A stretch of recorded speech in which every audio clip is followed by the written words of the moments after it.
to Hashtag Sports.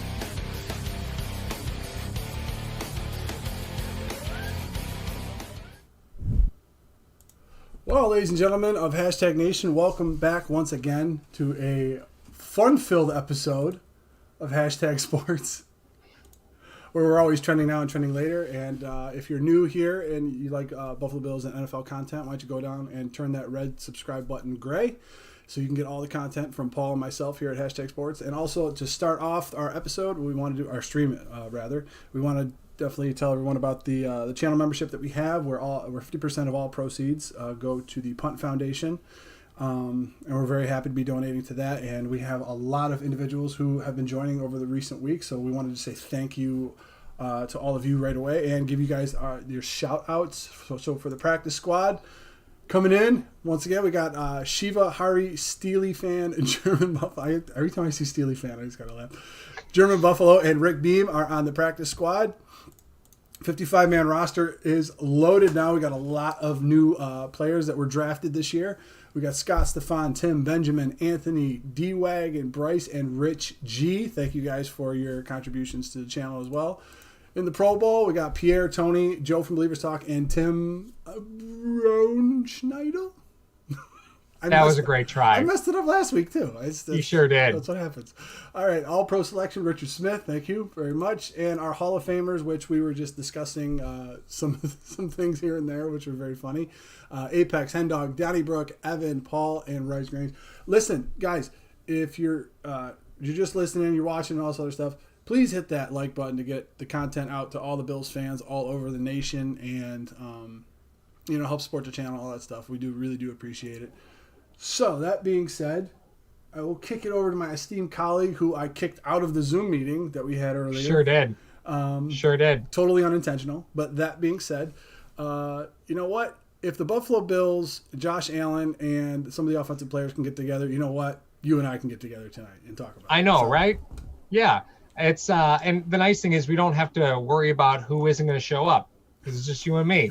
And, of course, the fine members of Hashtag Nation, who I see in the chat are already taking bets on flavors of soda.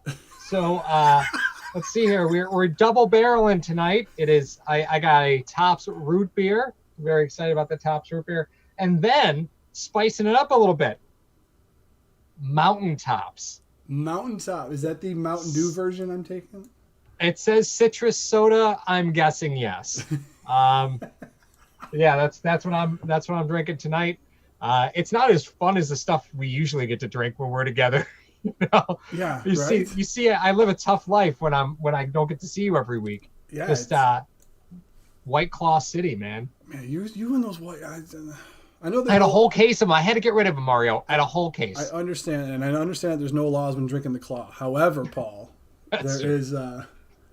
I still it only costs you your dignity. I still have your man card in my wallet. I'll bring it to you next time I see you. No, I've had White Claws before. They're pretty good. I had the Bud Light Citrus, or those seltzers, the Bud Light ones. They're actually pretty good, and they're very dangerous.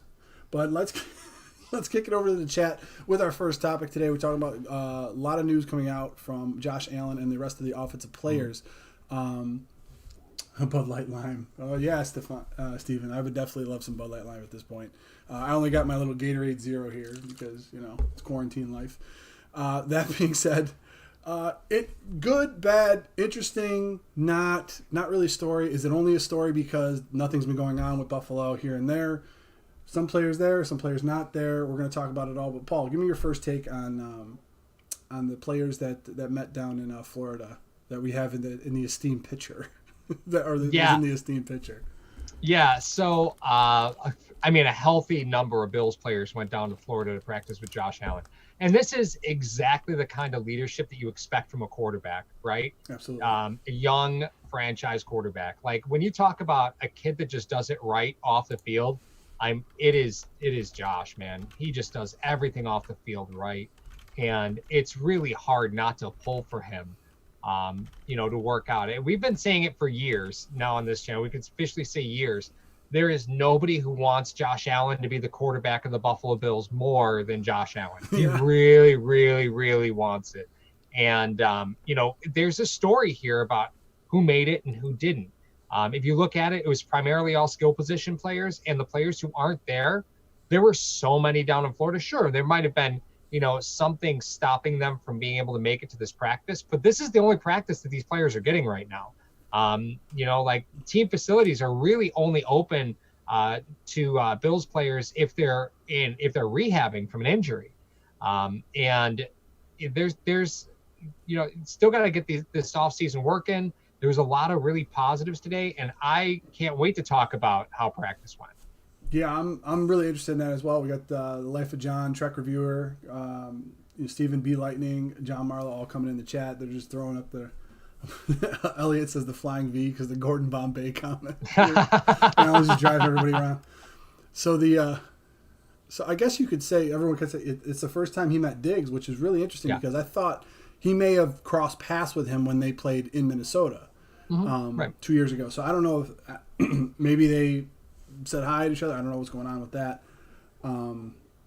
But it's like Diggs and Allen both swiped right, and they finally got to meet each other down in Florida. It's pretty amazing. So hopefully things worked out really well. We were talking about it with some of the Hall of Fame members and the subscribers of the channel, talking about guys that are coming in, some of the receivers. You talk about Brown, you talk about Beasley, you talk about certain guys like that are able to catch Allen and are used to Allen. And some of these rookies that are coming in, first time catching Allen, the first time they feel the heat of that 96-mile-an-hour fastball. They're going to have to get adjusted to him really quick. Mm-hmm. So I love that he's taking the initiative and he's saying, listen, I want to get all these guys together. I want to have everything down. I know what's expected of me in this offense, and I know what I want to expect from you in this offense, so I could start holding players accountable rather than when he was a rookie and he was just wide-eyed, learning it for the first time. Guys were trying to get in his ear to try to tell him things that he had to do. Last year he had Dorsey in his ear. He had Dable up in the booth. Everything considered, I think he has a firmer grasp on the offense as a whole, and he wants to transfer that knowledge like just any teacher would. I mean, when you teach somebody something, you learn that much better yourself. So I love the approach that Allen's taking with, he wants to be a leader. I mean, he is a leader. So, I mean, you're the quarterback of a football team. It's almost by default. You are the leader of the team. You're the guy that's going to take all the heat if you lose. You guys are you're going to take a lot more of the accolades when you win. So that being said, I love the concept of it. Now, what they actually did down there is still up for debate. So, right. Well, and I think the Bills are in a fascinating position, more so than some other teams, because now you've got, you got Josh, who's entering year 3, with Dable, who, has been here Josh's whole career. So I think these offseason workouts can actually be very functional when you're trying to acclimate new players in. Because if you take a look at what's out there already, the new players, so new to the team, from the players that were there, let's see here. You had 4 quarterbacks that were there. Knox, Sweeney, and Kroom, Becker, they all spent time with the team last year. Diggs, Hodges, and Davis are the only ones who were new to the team that were there. So it really, when you take a look at across the spectrum of being able to maturate guys into the offense, there were a ton of veterans there. And the offense, they should be able to catch them up on terminology enough to where these guys should have walked away actually picking something up off of how this offense is run.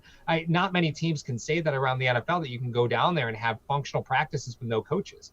But here in Buffalo, this is year 3 for Josh in this offense. And you had Brown and Beasley, who just made it in last season. So the success that they had, obviously, they'll be able to translate anything to Diggs, Davis, and Hodgins. So let me ask you this, Mark.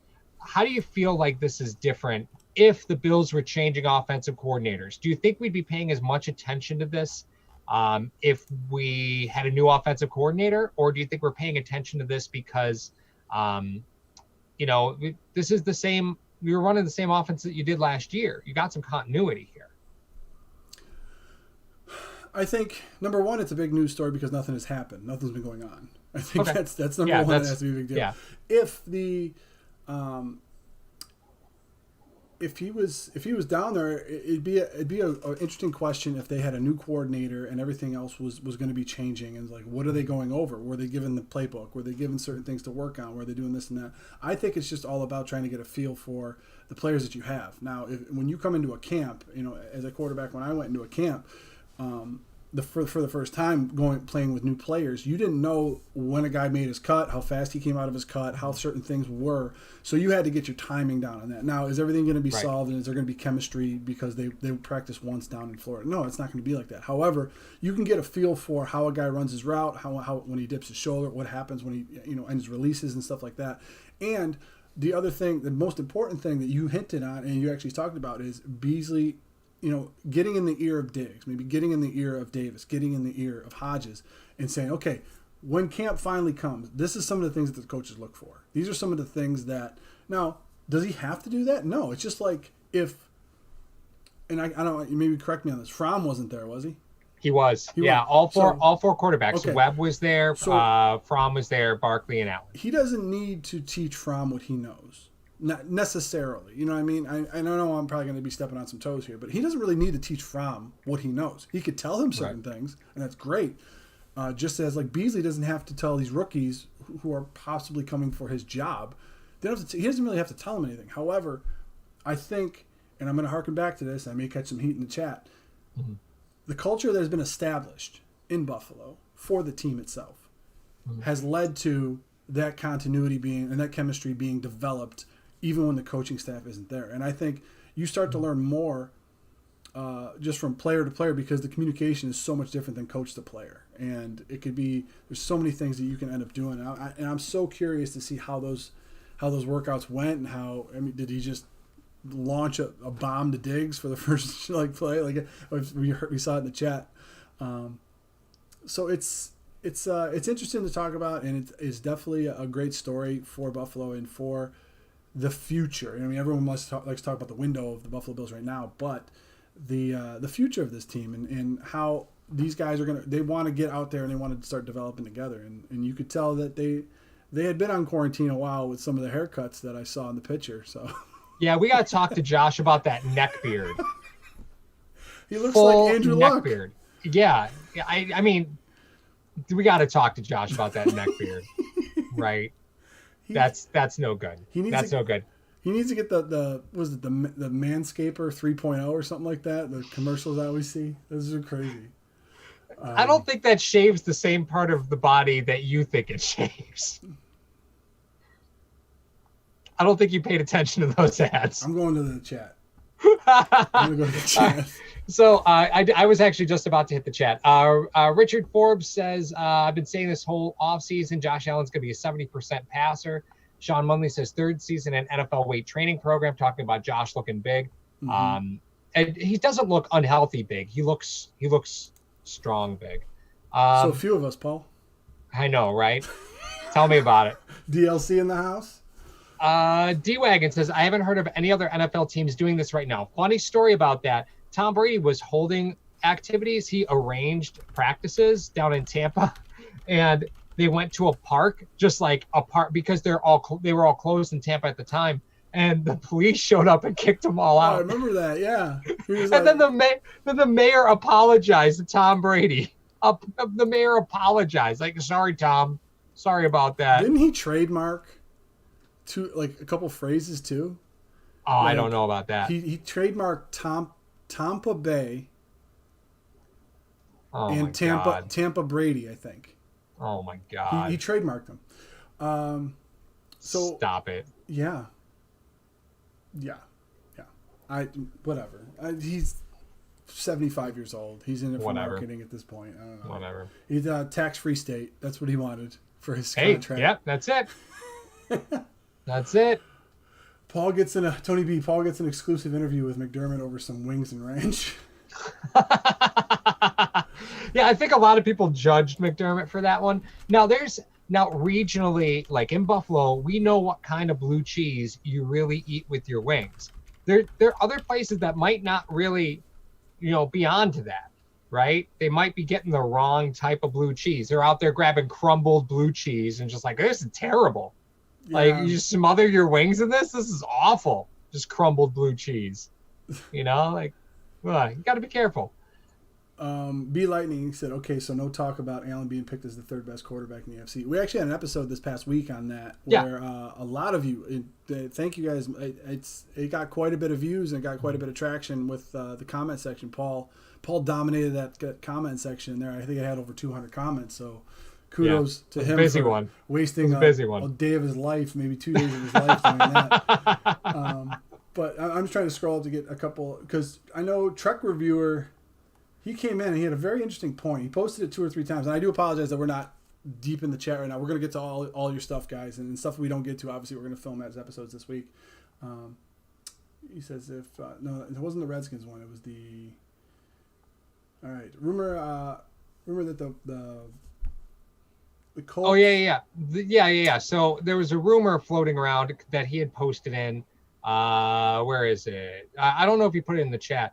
But there was it was a hashtag Q&A on another video. Oh, here it is. So there was rumor of the Colts being willing to trade Quentin Nelson, which is madness to me. Total madness. Best guard in the NFL, man. Total madness. Yeah. So the rumor was a first and a third for Quentin Nelson. I mean, guy was a top 10 pick at guard, and I normally don't co-sign that at all. No. But Quentin Nelson is an angry individual. He's a game changer at the guard position. Yeah, absolutely. So Trek Reviewer said, what about Darrell Williams, Ty Nsekhe, Ryan Bates at tackle, and possibly bring back Adrian Waddle? So Adrian Waddle remains unsigned, so he's still a man without a home. Medicals are the issue. Let's just be real. No team can really medically evaluate him, so that's probably why he remains unsigned. The Darrell Williams thing, though, I really feel like, Mar, you and I have to sit down and go back to 2018 and look at Darrell Williams' tape and just talk about it a little more, because he was starting tackle, right? Well, and we're just kind of writing him off as depth at this point, but he was starting tackle in the league. He was, and he had a little bit of a rough year in 2019. I understand that, and it was funny because you bring that up because. Surprise, surprise. I know this already came out, but joint practices with Carolina on July 13th and 14th down in Spartanburg, South Carolina. You're kidding me, right? Shocking. Right, but it's 2 day. They have practice on 13th and 14th, and they have a preseason game at Carolina on the 16th. So, jeez. Well, the Bills are just scouting. Their Bills are just scouting for next offseason. That's all they're doing. That's what they're doing. The familiarity, though. I mean, I think, when you talk about Williams, I think he could be a solid player for you at tackle, and I think it's more. If we had to talk about, let's just think of it this way, and I'm just throwing this out there. I haven't really given it much thought, but if you want to talk about AJ Klein being a insurance policy, if you can't sign Matt Milano because you signed Klein for 3 years, would Williams be your insurance policy on the other side of the ball for Deion Dawkins if you can't get a deal made? I think that could hold some weight, even though he plays on the right side. I understand that. I completely understand that point. However, that being said, it could be one part of their thought process of, listen, if we can't sign him, we do have to have an insurance policy if we can't get this guy signed. Right. I like Williams as a player. I think I have the utmost trust in Bean and the staff for, going to get guys that they feel can be contributors. And when you get a guy like that, and he's not on a 1 year deal, I don't believe. I think he's on a longer term deal, isn't he? I thought it was a 2 year, but I'll double check. Okay, if it's a 2 year. But that being said, there's a reason why he went and got those guys. Those guys, I mean, obviously the joke of Carolina is going to run out very, very soon because there's not going to be many players there anymore, especially since Riverboat Ron left. So he's gone. A lot of these other guys are gone. So there's not going to be many players left that McDermott and Bean had familiarity with down in Carolina. So that being said, he's probably just picking up a guy that's going to be a depth guy who can be a solid starter for you at maybe 10, 12 games in a season. And if you have trouble trying to sign a Deion Dawkins, I think Ty Nsekhe's on the last year of his deal as well, and you don't know what's going on with Adrian Waddle, it could be one of those things. So Chris Nichols, thank you very much, sir. Hey, all right. A new member. The Hall of Fame group is a fun group. Oh, That's a fun group. Welcome to the Hall of Fame, Chris Nichols. We appreciate you, and so does the Punt Foundation. Thank you. Half of your proceeds will be going to the Punt Foundation. The other half will be going to Paul's Fanta subscription. No, I'm just kidding. But we can't thank you enough. Apex. Correction. Yeah, Adams. my fault. Yeah, we'll get there. One Okay. second. Darrell Williams is on a 1-year deal. So if you take a look at that tackle position, right? Yep. You got Deion Dawkins, last year of his deal.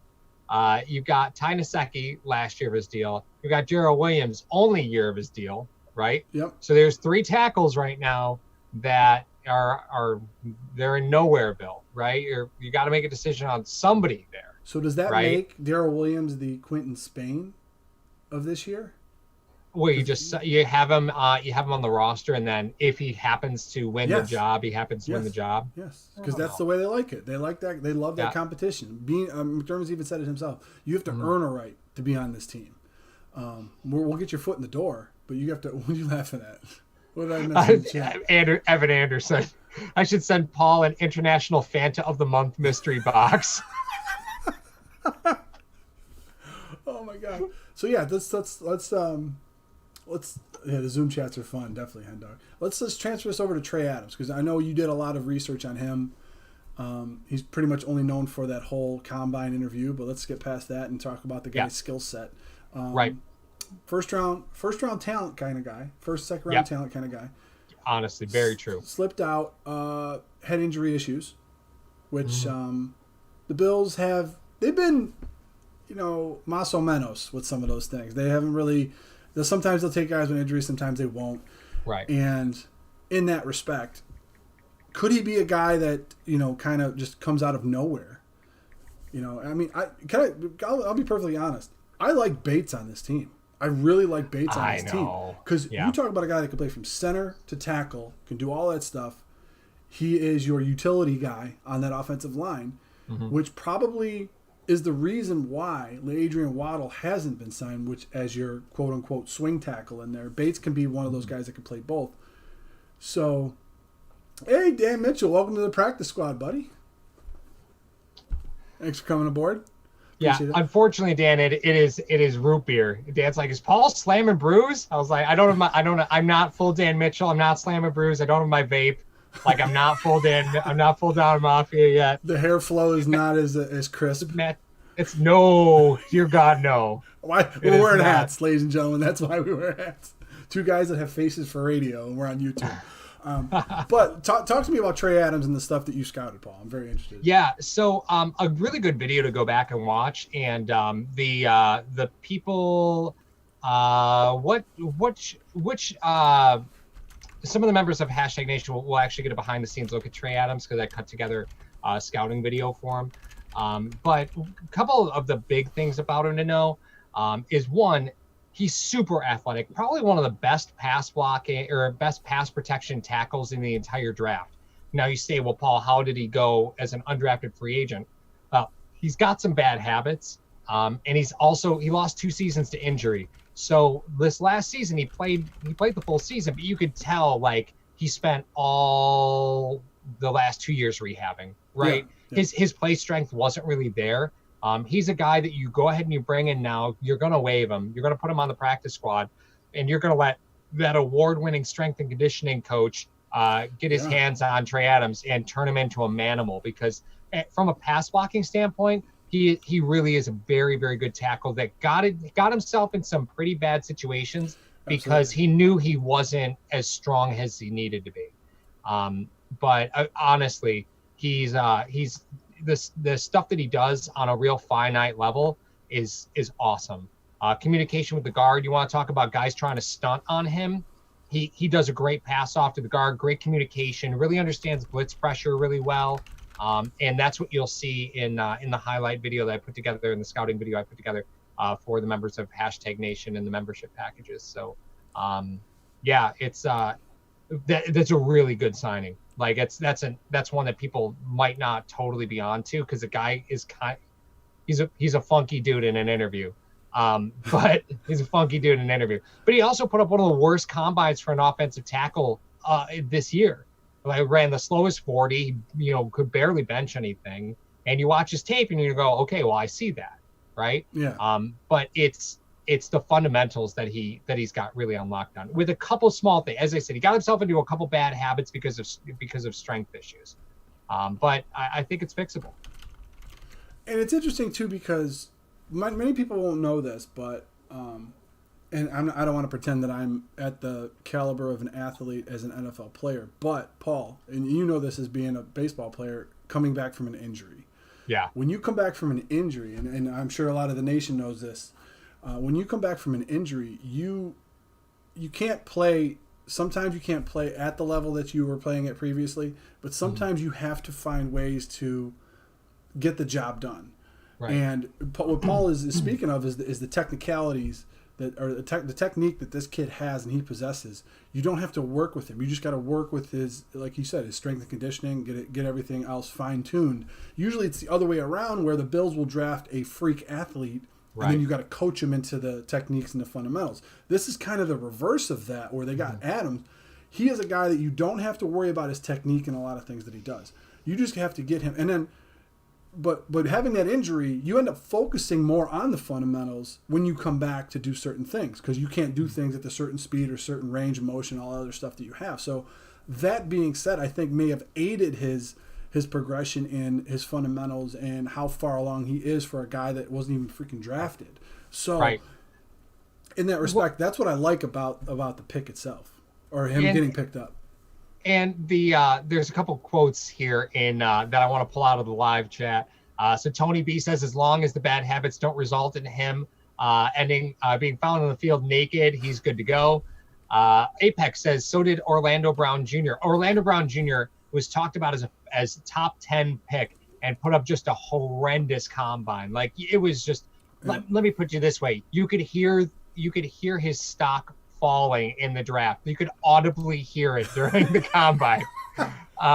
And yeah, he's a Pro Bowl right tackle for the Ravens. It's amazing how much stock teams actually put in the combine when really the combine should just be there to give you time with players you might not have been able to spend a lot of time with previously. And, to walk away going, oh, that guy was faster than I thought. Or, oh God, this guy, I expected him to put up this kind of a 3-cone and he put up a better one. Let's go back to the film and let's see what was it that caused us to miss on that. It should not be used to say, oh man, this guy ran almost a 6 in the 40, undrafted. Like, who cares? Who cares? Darius Hayward Bay, Paul. Yep, People put too much stock in the combine. Yep. Hey, he runs a 4.3. Let's get him. Oh wait, he can't catch. Oh, whoops. Yeah. Henry Ruggs, same way. Oh, that's Ruggs. What happens. We got to find. Well, jury's out on Ruggs. I don't know about that. I don't know. I mean, I still think CeeDee Lamb was the greatest wide receiver, but I really think the best receiver taken in the first round was Stephon Diggs. To be honest with you. Yeah, right absolutely, absolutely. Don't get me wrong. Justin Jefferson is who would have been on the board had the Bills had their pick. And I like Jefferson. Don't get me wrong. I like Jefferson. Him a lot. He was one of my favorites. Yep. Right.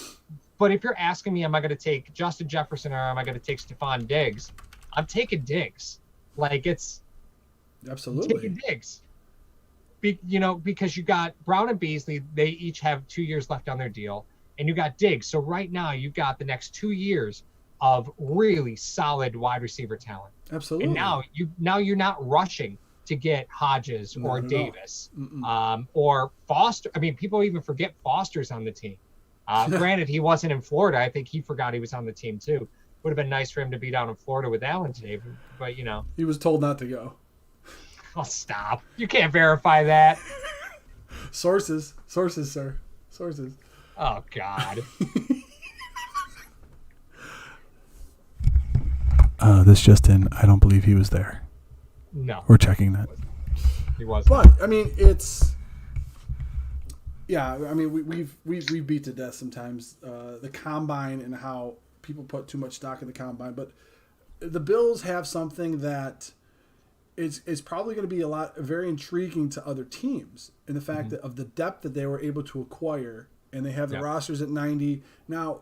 Players that usually weren't plucked off of the practice squad for the Buffalo Bills might get taken now because of all the depth that they were able to secure both in the draft, in the offseason, and in undrafted free agency.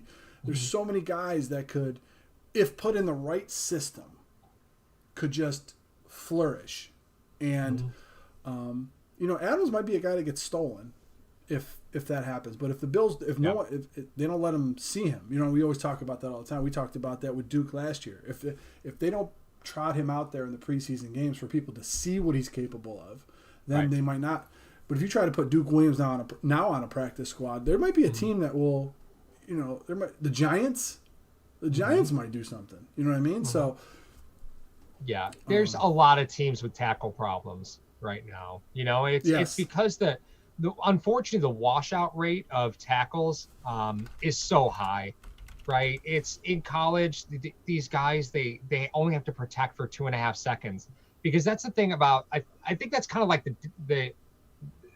the way that position is degraded over the years is as spread offenses have become more prevalent, the ability to draft a tackle early in a draft and have that player work out has sequentially gotten less and less, right? Yeah. So why, just explain real quick, Mark, why that would be. How come as spread offenses have become more and more standard in college football, the odds of getting a tackle who can actually pass protect are getting less and less? Well, you're talking about very different offensive philosophies from the standpoint of what you're able to do on a team. So if you're talking about you're in a spread offense, let's just say, for example, you're in a shotgun, you have a running back to your right, you want to run a play action. The quarterback will even catch the ball and just put the ball down and then right back up and get the ball out of his hands. Like you said, 2 seconds, 3 seconds max. If you're talking about a pro offense where a quarterback is under center, runs an off-tackle play action play, and then decides that he wants to roll out or do like a half roll to the opposite side. So if he's running play action to his left, he does play action, he rolls out to his right. That right tackle might have to hold that block for about 4 or 5 seconds. And in that time frame, if they're not conditioned to doing that, it's just like sprinting. If you're sitting there and you have a guy that's a 200-meter sprinter, and he's a 200-meter sprinter, 200, then you say, hey, you're going to run the 400 today. Around that 300, 320 mark, he might start to gas out a little bit. So in that respect, they're not conditioned coming in. But we're starting to see a lot of these spread concepts, not really the entire offense, but we're starting to see a lot of the spread concepts start to leak into the NFL, whereas some tackles will remain hidden for 4 or 5 years. And then when they go to a team that has mainly a pro-style offense, maybe an Air Coryell or they have a West Coast, they're struggling. And they're struggling to even be on the team. And then we always say it, and it's been something that has happened quite a bit in the NFL. Tackles, in order to extend their careers, a lot of things that they do is they'll bump them down to guard, and if that doesn't work out, then they might be out of the league. So they have options for tackles, but that is probably the most simplistic thing I can give you as far as why, because the spread offenses, the ball is out, it's one read and out, one read and out. So in that respect, they have to be conditioned differently. They have to be even more conditioned than they were in college to hold blocks longer. Right. Yeah, I think that's one thing that you see from tackles when you start looking at, like, if you're really going to start taking a look at tackles and whether they're going to translate well in the NFL, you have to look at how deep how deep they get back in to protect the pocket, right?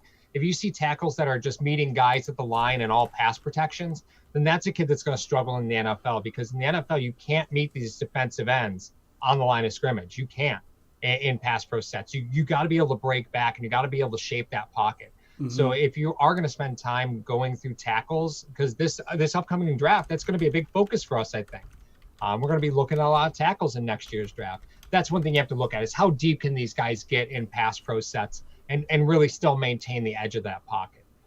It's a big thing. It's one reason why you don't see tackles be very successful in the NFL right now, is because they're so conditioned to I'm just going to pop this defensive end because the ball's going to be out by the time I'm in my third step.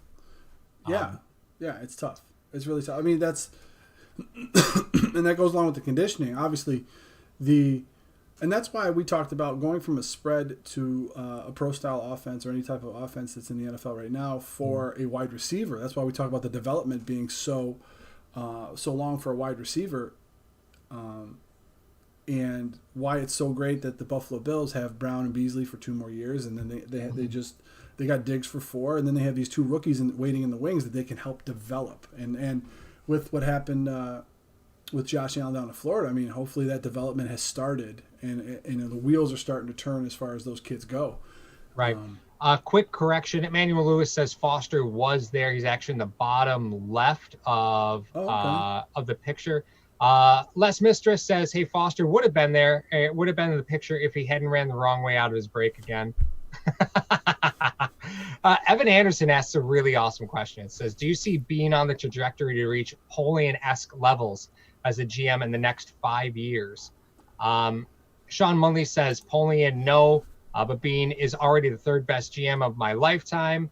Let's see here. Hen Dog says he's the best GM of my lifetime. Mm-hmm.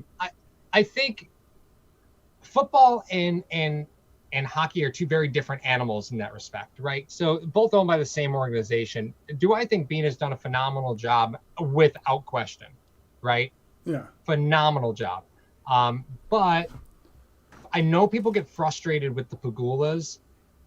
But the truth of the matter is football and hockey are two organizationally very different things, right? With football, you can turn things around pretty quick because you've got no depth in your roster. Like whatever's on your roster, that's pretty much about it besides the practice squad. Outside of that, there's no developmental leagues. There's no depth in trades. Like they're actual players for players. Right, exactly. Right, yeah, none of that exists. But in the NHL, if you become a GM, you got 200 players underneath you. You might not even know who the hell these guys are. You know, like it's harder to turn around an NHL franchise than it is to turn around an NFL franchise. And it's simply because the depth of player. There's just so many players in an NHL organization. I know Sabres fans think the Pagulas suck. Bills fans think the Pagulas are great. They're just systematically two different things.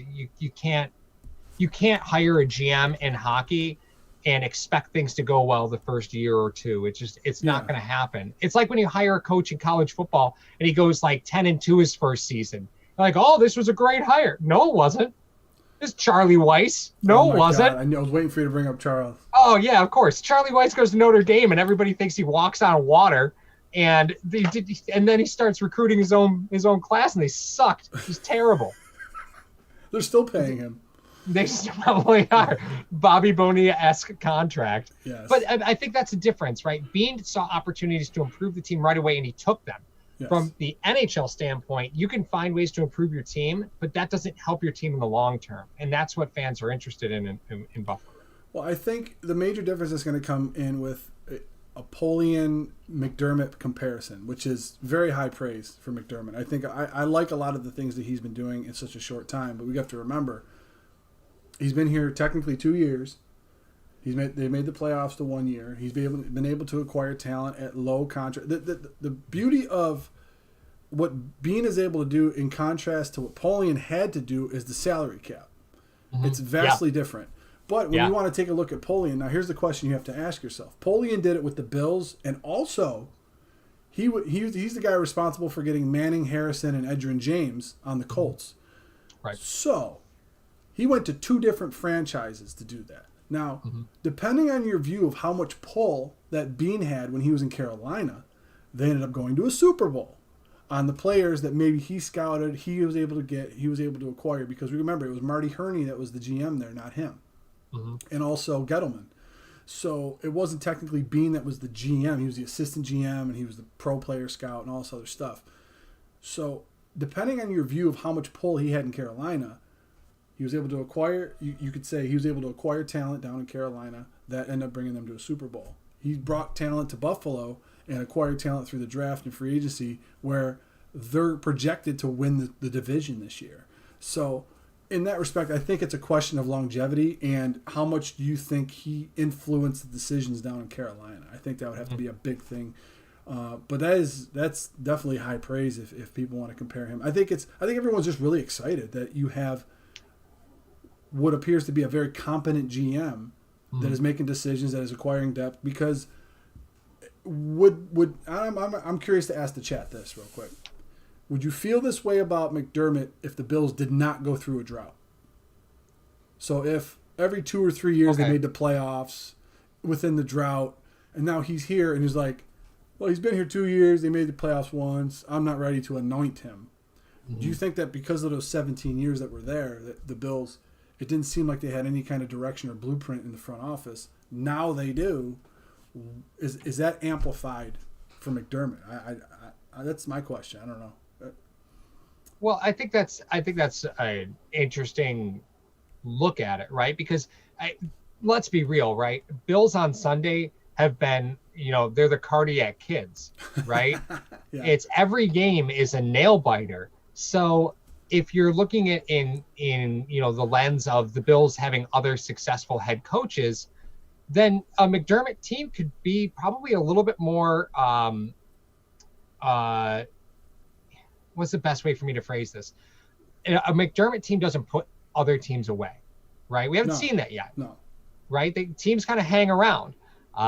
So I think that's frustrating, right? If I have to look at something that, I would love to see an improvement on, I want to see the Bills put teams away. I just don't feel comfortable saying that they have done that in the last couple of years underneath McDermott. No, they're not the Chiefs.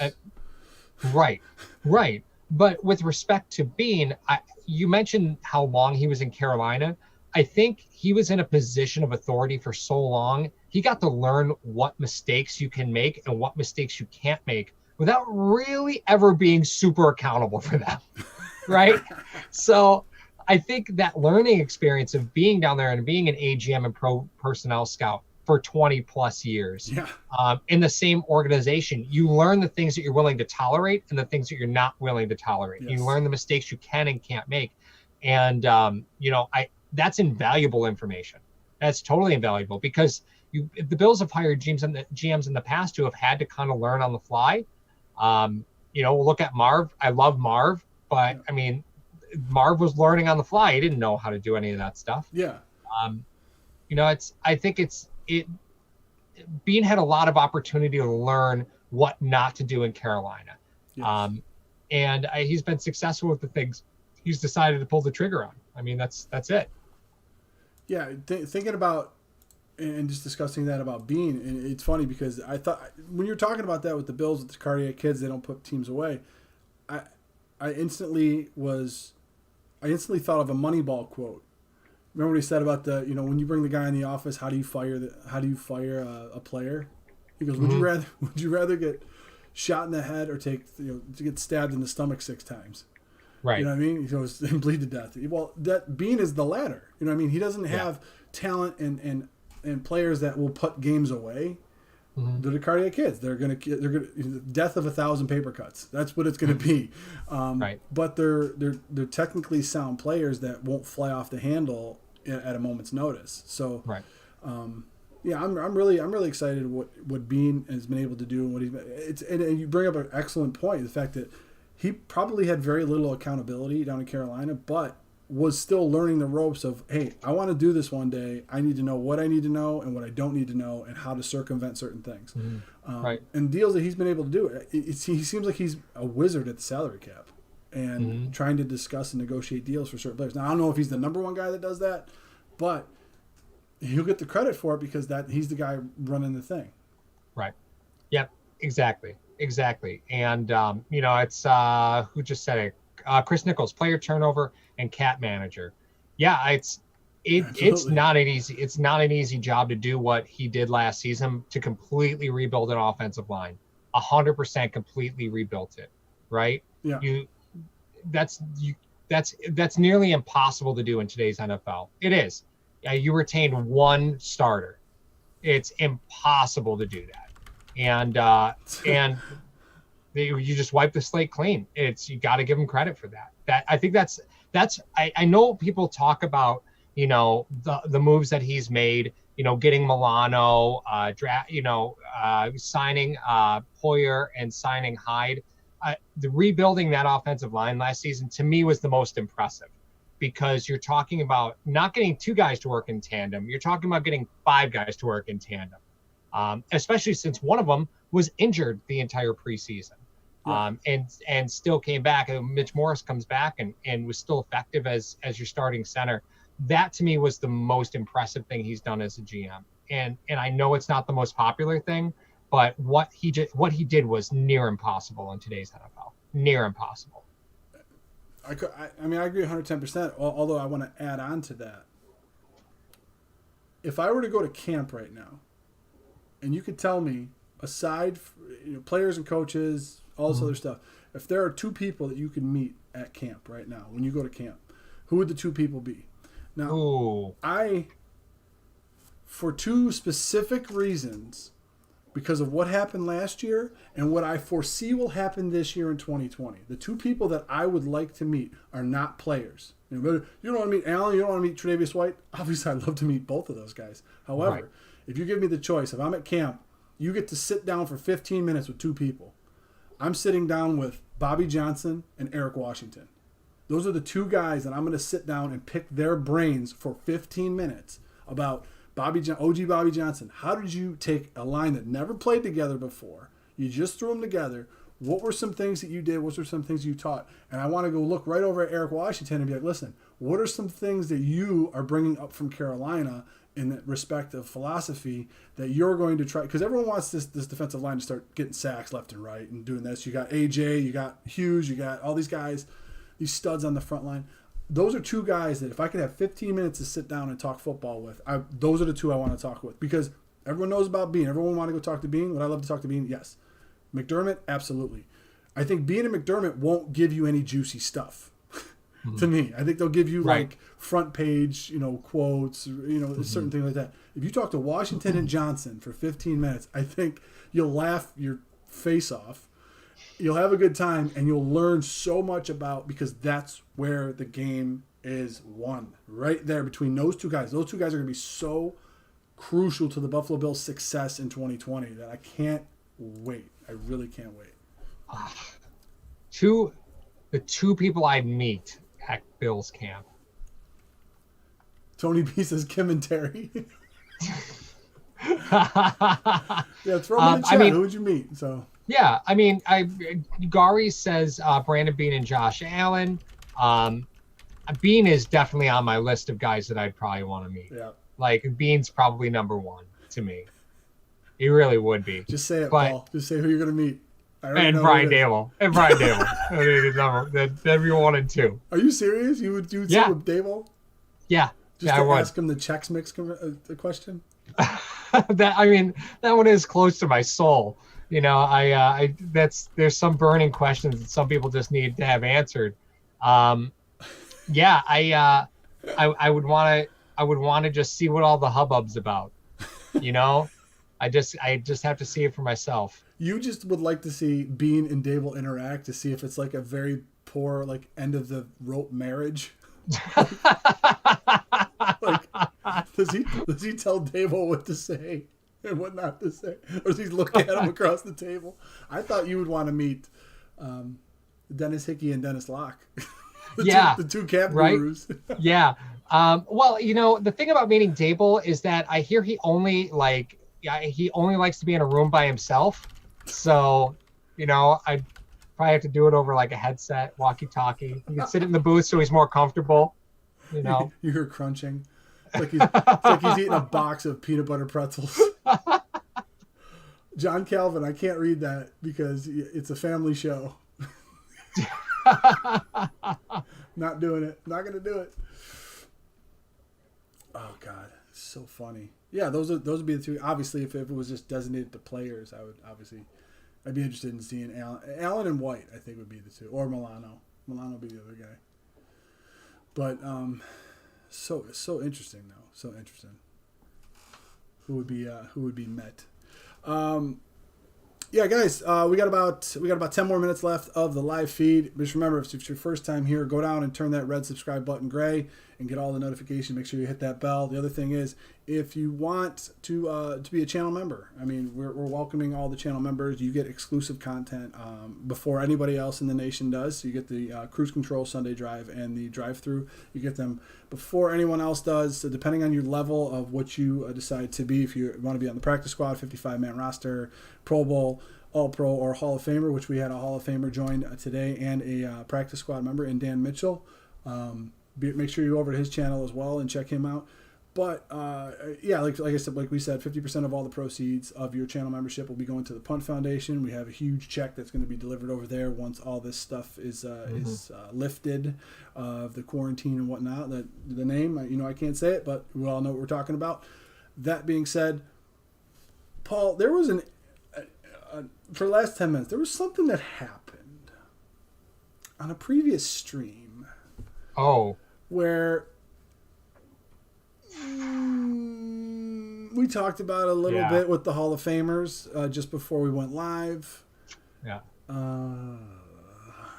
What would you like to? All right. Yeah. So here's the deal.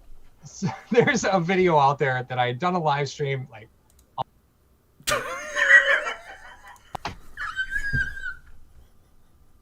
Very funny. Very funny. I had to mute him. Let's go ahead. Hardy har har.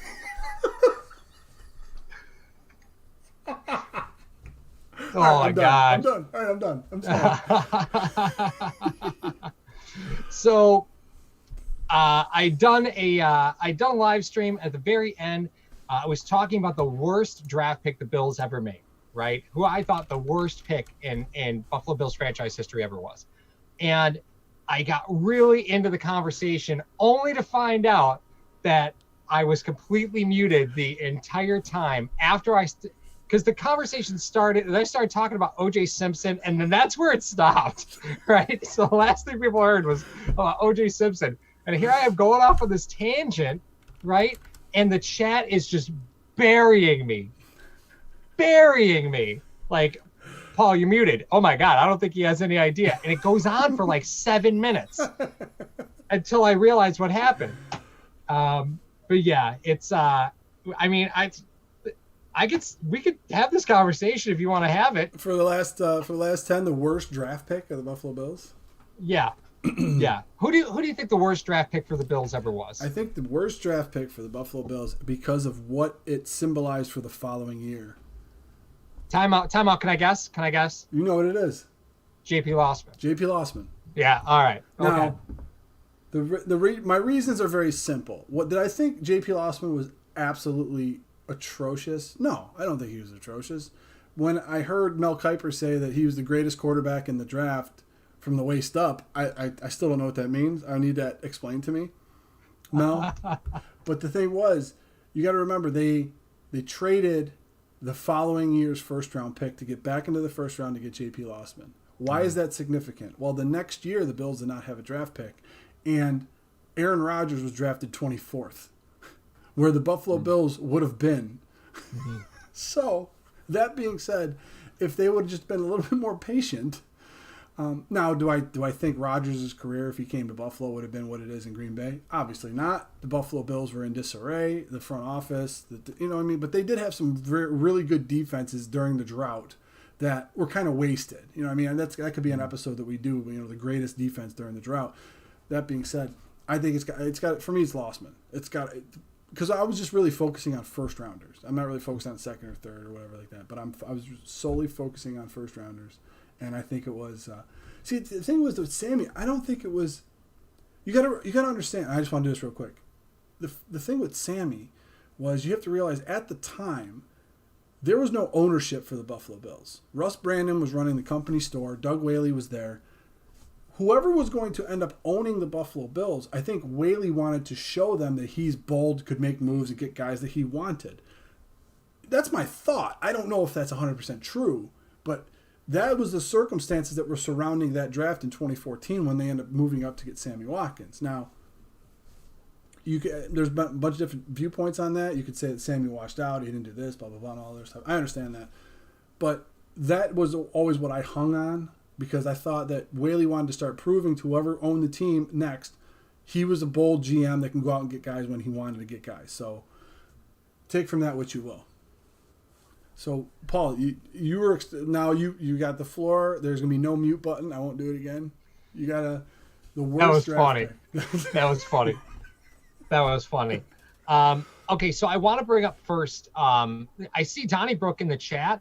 Donnie, you're missing the Hall of Fame live stream before we do this. Like you're Hall of Fame, man. Come on into the live stream that we do before we go live on Friday night. Like, come on in, man. You're missing it. Every week you miss absolutely, it. Bro. All right, so the worst draft pick ever by the Buffalo Bills. was Tom Cousino. And a lot of people are going to be like, I don't know who that is. Never heard of him. It was forever ago, right? Okay. It really was. But here's the deal. The Bills had O.J. Simpson, and then they traded O.J. to the 49ers. And here's what they got, right? They got the first overall pick in the 1979 draft, followed by rounds 2 and 3 in the 1978 draft, and then rounds 2 and 4 in the 1980 draft. So they got 5 picks for Simpson, 1 first overall, 2 number 2s, a 3 and a 4, right? Wow. But arguably, Simpson was the greatest player in franchise history to that point, right? Like, just really the greatest player that this franchise had seen offensively. So the Bills got a haul for him. So they take that first overall pick, and they draft Tom Cousino. Now, the reason nobody knows who Tom Cousino is because he never came to Buffalo. He flaked. The first overall pick never showed up. He went to Canada and played in the CFL, right? So the Bills took the greatest player in franchise history around for like diddly squat with that first overall pick. So Cousino goes to Canada. All right, fine. Well, a few years later, he says, well, I want to come back to the NFL. Well, the Bills still held his rights. So they traded him to Cleveland. And with the pick they got from Cleveland, they drafted Jim Kelly. I know all you people will say, well, Paul, that worked out. Well, not for the next 2 years, it didn't. So you traded the greatest player in franchise history, and then 6 years later, you finally get the player that you drafted. 6 years. You had to wait 6 years between Cousino and Kelly to show up. Oh my God. 6 seasons. Tom Cousino could suck it. That was terrible. And here's the thing that gets me most about that, right? Because I know a lot of people are going to say, Paul Kelly was the greatest quarterback in franchise history. Yes, he was. Totally, 100% agree. Not going to disagree there. However, I just want to point out the Bills like Jim Kelly so much that they drafted a tight end before him. Okay? Not to mention, let's just for argument's sake, say that the Bills don't have the pick from Cleveland to get Kelly. Okay? Because it was Cleveland's pick that they used to get Kelly. Yes. What happens is, let's just say Kelly doesn't go to Buffalo, right? You start shifting everything around, right? The next quarterback that would have been available for the Bills when it was their turn to draft was Dan Marino. Yeah. You weren't losing in this one, right? And you wouldn't have had to wait another 2 years for the player that you drafted to show up. Well, right? So Tom Cousino is the worst player in Bills history because you traded OJ for a player that never showed up, to trade him again magically to draft another player who didn't show up for a couple of years. So that's why Cousino could suck. You keep telling me. Evan Anderson said you were muted that whole time. That's sure. Yeah, no. Sure. 112, Kelly at 14, I think. But here's the craziest part. And here's the genius, I guess. Well, not the genius. I don't want to go that far. Kelly and Marino are still on the board. Yeah. Okay. So it was who of them to take the tight end that they knew they probably wouldn't get because that was probably the only tight end in that. So they're like, hey, listen, we'll take the tight end at 12. Whoever they take at 13 doesn't matter. If they take Marino or they take Kelly, we'll still have the other one. Tony Eason was still on the board too. Let's not forget Tony Eason went immediately after Jim Kelly. Wow. That's where we were, dude. Giggity, that's where we were. Giggity. That's scary. No, but that's why they decided to take a tight end at 12 and Kelly at 14. And that's why that went. But it's so funny to hear that story that the guy never came here. The draft pick 6 years later. Yeah, I don't know. It was weird. Quarterbacks that get drafted by Buffalo didn't want to come here initially. I don't know what's going on with that. Yeah. How would the Bills perform if they got Marino? Oh, that would be interesting to see. Marino, in my eyes, is the greatest pure passer that's ever played the game. Historically speaking, though, Miami's skill position players paled in comparison to Buffalo. All the time. They didn't have a running game. Paled in comparison. Zero running game. I love Kelly's leadership, toughness, and his ability to manage the game. He did amazing with that. Marino was just a complete pure passer. The guy threw for 5,000 yards in 1984 when you could beat up receivers all over the field. Like, you could kill receivers going all the way down the field. I mean, Yeah. I know the Mel Blount rule was in place by that time, but he was 5,000 in 1984. Will, to me, will outrank any 5,000 that happens in 2019, 2020, any of that stuff. So, Ooh. what, you don't agree with that? No, I just can't believe that you were spitting on the grave of Keith Byers and Bernie Parmalee, saying he never had. I can't believe you were talking about something from 1970 and you think everything in the last 20 years is irrelevant. Yeah, that's true. Yeah, anything outside the last 20 years in sports is irrelevant, except for that. That one's a winner. Man, That one's a winner. Truck Reviewer says if they'd have took Kelly at 12, they could have taken a cornerback Darryl Green or Jim Jeffcoat. Yeah, that 1980 that draft was stupid. Crazy. With how much talent was in the San Diego Chargers at 3 picks in the first round. Yeah. Yep. Whoops. Sure did. Whoops. Sure did. Out of 28 picks, they had 3 of them. Mm-hmm. Dolphins have wide receivers better than Lofton and Reed, with, of course, John Calvin. They had the Marks brothers. They had Duper and Clayton. So I don't know. I mean, you talk about that's a team that, and I can't really remember too many guys from the Dolphins defense though. That was another thing too. I mean, the Dolphins had to outscore everybody. That was the problem that they had. Right. Right. Oh man, one of the lost treasures in the NFL was in 1985 when the Dolphins beat the Bears, and then they lost to New England in the championship game to go see the Bears in the Super Bowl. I would love to see that Super Bowl. Marino versus the Bears again, because they couldn't get to him. The 46 is not good for a quick release quarterback, and that they proved it that night. So we are over time. We are over time, Paul. It sucks. I want to keep hanging out with the nation, but we have to actually go film our episodes for the week, ladies and gentlemen of Hashtag Nation. Oh, anything you guys want as far as topics go, drop them in the comments section now. Yes. So anything that you want as far as possible topics for this upcoming week, just let us know. There's so much to talk about, but we want to know what you guys, Yeah, we want to give you guys the content that you want to hear and all this other stuff. So if it's your first time here, you love Buffalo Bills and NFL content, please turn that red subscribe button gray. If you want, next to those buttons is also the join button. If you want to be a part of the Hashtag channel membership, 50% of the proceeds will be going to the Punt Foundation, the charity that we do. Paul is laughing at the chat, so that's the time that we have to head out of here. For Paul, I'm Mario. We're Hashtag Sports. Thank you for joining us tonight. Take it easy, guys.